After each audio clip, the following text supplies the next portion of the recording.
Here's a quick reminder on what to do for enlarging your images. First thing, you're putting your negative into the carrier with that raised circular ring, should be facing down. You're putting the shinier surface to your negative, should be facing up within the carrier, and then you close the carrier down and use the dusting machines to dust off your image or your negative with the air compressor. Once you have your negative in here, nice and flat, you slide the negative carrier in between the two metal plates.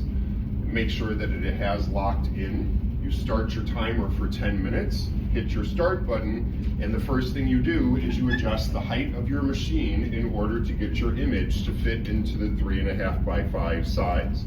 Once you get your image to fit into that size, remember you're always going to be focusing at your brightest setting, so set up your lens at the brightest setting, and then you grab the focusing knob back here to focus your image just with your eye. Once you have your image in focus, use a focusing scope in order to fine-tune focus your image a little bit better using the back knob right here. If your image gets a little bit too big or a little bit too small, remember, readjust your height and readjust the focus.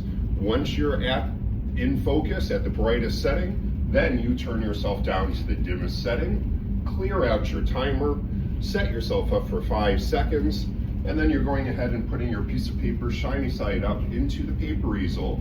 Using a piece of cardboard going across your paper, you are then going to do your test strip at 5-second intervals. Once you are done with the test strip, develop that test strip, rinse it, fix it for 1 minute, and then you can bring it out to the room light to analyze and figure out what time is going to be best for your image. Once we pick the time, set up your timer for that new time. Don't touch anything at your machine. You're still at the dimmest setting and you're still in focus. Put your new piece of paper in, go ahead and hit expose for the new time that we discovered from your test strip, and then develop your print, rinse, fix, look at it in the room light, see if it looks good. If it looks good, return it to the fixer. If it doesn't look good, readjust your time, and then go ahead and do another print.